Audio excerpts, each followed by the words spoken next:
Good afternoon.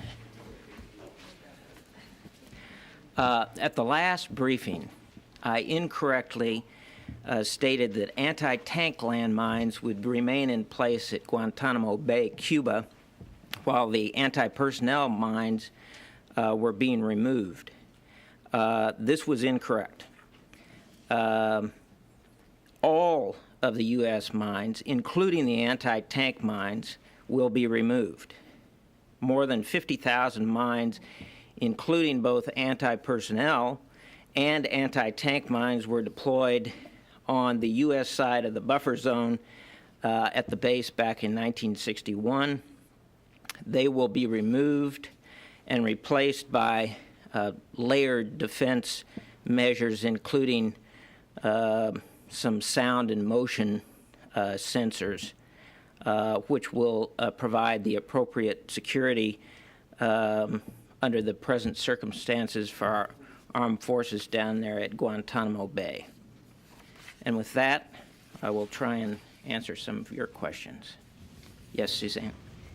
Can you tell us what the department is doing in regards to this investigation about the individual who may be able to be identified that's in the Tomb of the Unknown? Suzanne, this, of course, is an issue that is very sensitive. We're presently in the process of looking into the matter very carefully. What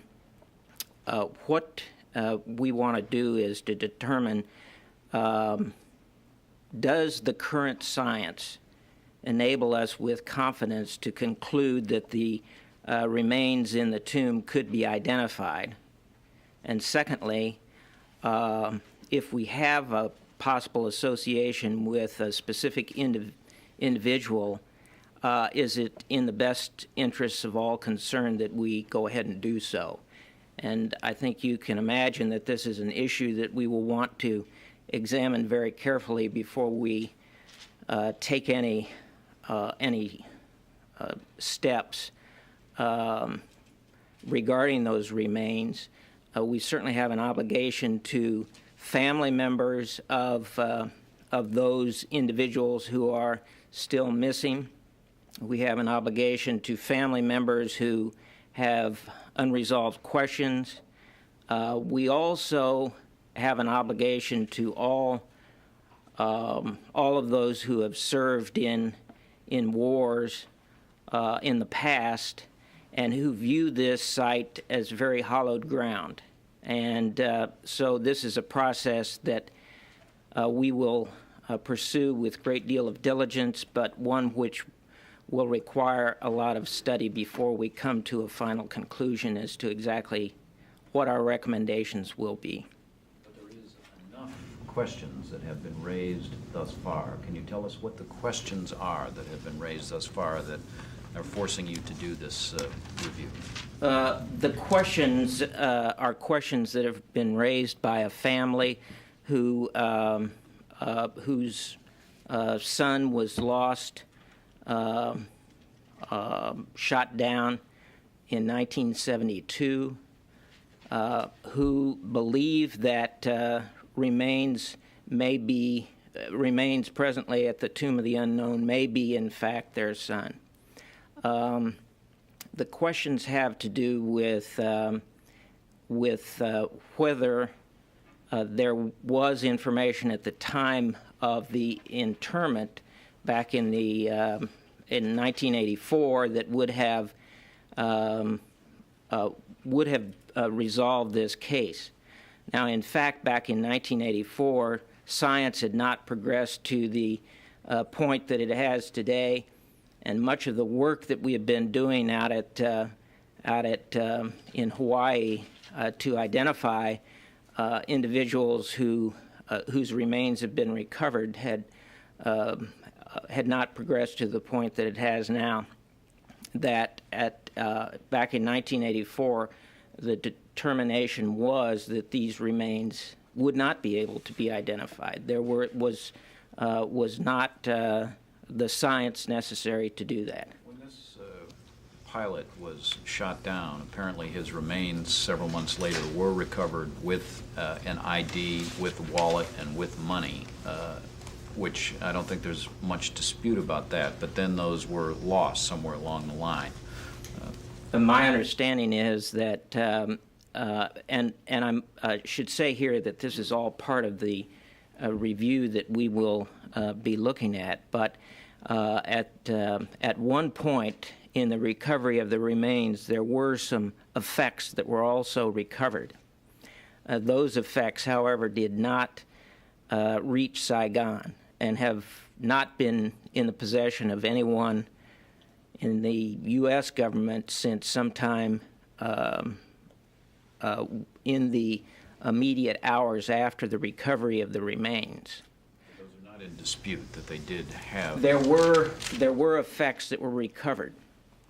There was an inquiry that was done back in 1980, as I understand it, a board which met, which took all of that into consideration, along with the science that was available to identify the remains, and concluded that this set of remains could not be identified at that time. And it was at a subsequent period, 4 years later, that this set of remains was selected to go into the Tomb of the Unknowns. Having given that in 1980 it was decided that the remains most likely were not of this Air Force pilot, but taking a step back further, why were those remains chosen when no doubt there were other remains which never had a name attached to them? Or why were not other remains used? That is part of the process that we will be going through. I can't at this point describe to you the process. I simply don't know it. The military has been very thorough about identifying remains. Are there now, in Hawaii or anywhere else in the system, any unidentified remains, and how many are there? First of all, let me just say that the answer to that question is a very complex one, because it is a function of not only the state of the remains, also the state of science, but also the availability of relatives of individuals who are lost. And so, given the number of unknowns, I don't think it's possible to state categorically an answer to that question. Can you even approximate? Are we in this? I mean, for example, there was a story at the time in the mid-'80s to the effect that at that time there were only a handful of unidentified remains, suggesting... I can't give you a number except to say that the number of remains which are either unknown or which are difficult and presumed to be impossible to identify is very, very small. Who is carrying out the Pentagon's review of these two matters, and when do you expect it to be completed? Well, it's a number of people. We've got people in the POWMIA office, people in the Personnel and Readiness office, and I'm sure that there will be other individuals throughout the building who would be involved in this. Yes, just a second. Between 1972 and 1980, there were this set of remains, which was believed to be that of this Airman Blassie. That's correct, is it not? There was a category of remains at the time which was believed to be. And my understanding is that there was a set of remains which was for a period of time identified as to believed to be the remains of this individual. Okay, now, is it that set of remains that is interred at the Tomb of the Unknown? Well, that's another thing that we will need to look at to make absolutely certain that that is the case. That certainly is what the family believes, and there are individuals who believe that too, but that's one of the things that we'll want to look into before we make any final decision on this. That's not a certainty, is it, at this point? I don't believe that the department is unanimous in its feelings on that issue at this point. In 1984, when this particular set of remains now interred at the Tomb of the Unknown was selected, Were there other sets of remains which were also available or candidates to be interred at the Tomb of the Unknown, or was there only this one set? No, there were others at the time. And then what has happened to those sets of remains? Where I are can't they? answer that question just yet. I hope to have a fuller picture of exactly what happened, but as you can imagine, the activities and process that led to the selection of these remains back in 1984 are not readily available and may actually only be available because some of those who were involved in the process are still alive and can describe them to us. The Liberations was destroyed, wasn't it? That's my understanding. Why was that? Well, the process of the selection of unknowns historically is one in which a selection is made, and then the records surrounding the selection are destroyed to protect the sanctity of the site and in keeping with the overall philosophy that the remains are known only to God. Are there other graves in Arlington or other military cemeteries containing the remains of unknown The answer, servicemen from Vietnam? there are other graves of unknown individuals in national cemeteries around the world, in fact. Regarding Vietnam, I can't specify any kind of a number, and we'll have to get back to you on how many of those might exist. If it is learned that these remains are in fact of the individual in question, Lieutenant Blassie, will they not have to be removed? We are some ways away from that, and I don't want to speculate for you on what the outcome is going to be. I want to stress that we're going to go through a very careful process before we arrive at any kind of decision as to what we're going to do on this issue. Yes, Suzanne? It seems that it may be possible for the bureaucracy to go through a very careful process, but ultimately the only way to find out will be to disinter the remains. Is that possible to do without any great disturbance?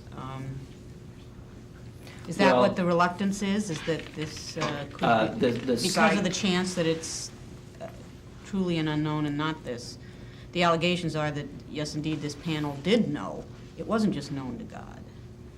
So, First of all, regarding the site, I think if you've been out there, there would be disruption at the site. The grave site would have to be disrupted if there were any action taken regarding this set of remains. So that is one of the considerations that we will have to think about before we come to a final determination. Mark? You talked about the process and a recommendation will be made. Who will make the recommendation? Is that something that the Secretary of Defense will determine, or will he have to get presidential approval for a decision? And the second question is, given the state of military science and this sort of activity, are we ever going to have a future unknown? To answer your first question first, I can't, at this point, since there are a number of traditions, directives, and perhaps even laws that may apply to this site. I don't think we at this point know who would make the final determination, but I can assure you that there would be a lot of coordination not only within the executive branch but also with the Congress regarding any action we would take regarding the Tomb of the Unknowns. With regard to your question on the state of the science, I have heard a number of people express the opinion that science has now progressed to the point that we will probably never again have an unknown as a result of war. What about the second part of Suzanne's question, this allegation that the identity of the body was known and that the political pressure at the time to get a Vietnam unknown soldier was so great that that was essentially swept aside? I can't answer that question, and I'm not sure that anybody would be able to. Most of the people in the building here today were not in the building at the time the decision was made, but we'll look into it and see and try and learn as much as we can about that period of time. But Mike, there were more than one set of remains available to be chosen to be interred at the tomb. Right. Is that not correct? That's correct. Right. You Yes. said this arose as a result of questions by the family and other individuals. Who else besides the family was interested in the case? Well, I think that it has been a subject that's been discussed on the internet for several days, if not several weeks, but I don't know any specific individuals that have raised the issue beyond the family to the department. Yeah. If the remains of this soldier are still unknown, it is for the same effect that these remains belong to a soldier of the Vietnam War itself. Right. Now, I'm not sure what your question was there. I would like to make sure that the remains of this soldier are remains From of a the soldier Vietnam from War. the Vietnam That's War. correct. It's from that war. Yes, Suzanne? There's been a question that, you mentioned that there were a handful, or a very small number, I'm not quite sure exactly what you said, about, of very, unknown very small. remains, unknown remains. Right. Can you explain why that was, given the You mean- number of deaths in the Right in the now? war, in the conflict? Well, Well, even at that time, that there existed only a very small number of potentially unknown remains. You know what I mean? People well, believe first of all- only 3 or 4, of course, could have been unknown. right. Keep in mind, this was back in the 80s when the recovery of the remains was extremely difficult, so that the number of remains that were in process was not as great as it was in subsequent years. We have had for many years now a very active program to resolve each one of the missing in action cases and all of the cases that that arose as a result of the Vietnam War, people who were killed, people who were missing. The process that we have at the laboratory out in Hawaii is such that that even at the time, I think most of the people who worked out there felt a commitment to continue working cases until they could resolve them. And that resolution would be to identify the set of remains. Science has also progressed in this issue, and we now have processes that were not available back in 1984. Captain Doubleday, I know you said this is going to be a very careful process, but can you give any kind of a ballpark estimate, whether it be months or years, for how long it will take for a recommendation? No, I don't want to forecast a time period for you. It's just we're going to do this in a very deliberate way, and we'll want to, as I say, not only consult with family members, but also within the executive branch and also with Congress to make sure that everyone understands what the issues are and how we intend to proceed. But you're not ruling out the possibility that the identity could be determined and the body still left there? At this point, I just don't want to forecast for you what the outcome will be. Okay. Yeah, Bill? I'm sorry. Have you touched on the missile agreement made with General Chi and the Secretary yesterday?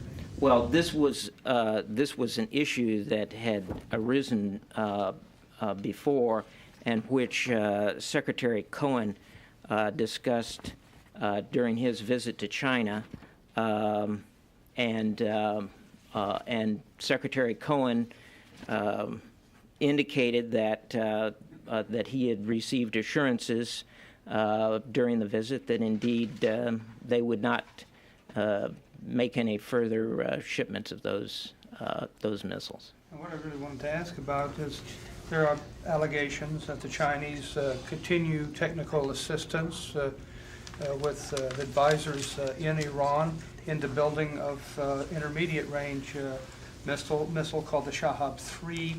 And they've also provided some technology, possibly even guidance systems to the Iranians.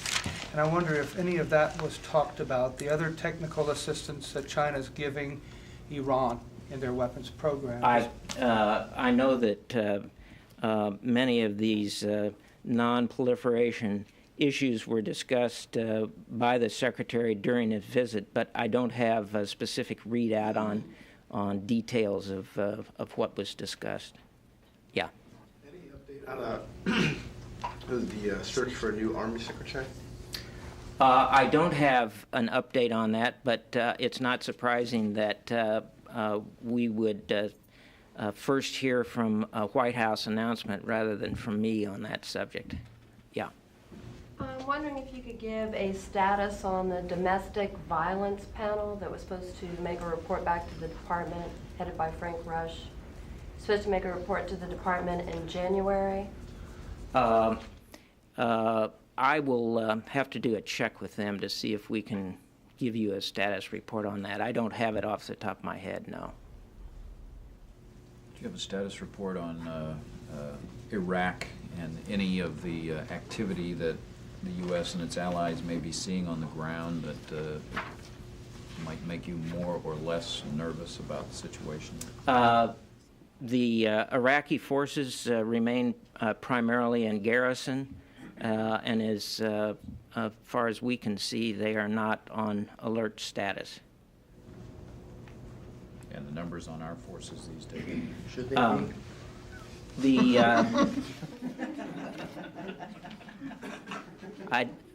I didn't hear that question, and I'm not sure I want to. The status of our forces is that we have about more than 24,000 U.S. Service personnel in the Gulf area, about 24 Navy ships, of which 13 are combatants and 11 are support ships, and more than 320 aircraft. Has a decision been made officially? I guess I should ask if orders have been issued to replace the Nimitz in the Gulf. There is a deployment order, and the Secretary of Defense, who will be visiting the aircraft carrier Independence later today, will have an announcement to make. I'm not going to steal his thunder, but I think all of you are aware that Independence has been conducting carrier qualifications, and there has been a lot of work in the last 10 days or so by the ship to be ready for a deployment. If I could change the subject. There's a report on the internet that a former secretary in public affairs was subpoenaed to give an affidavit concerning a possible relationship with President Clinton. Can you shed some light on that? I think that, as you know, that particular case, the judge has it under a gag order, and if you're interested in details about employment matters here, I'd be glad to see you, or one of the people down in DDI can see you after the brief, but I don't want to get into it during the briefing. Are you talking the judge has this particular case under a gag order, or the Paula Jones case under a gag order? The case that you just mentioned is under a gag order. Thank you.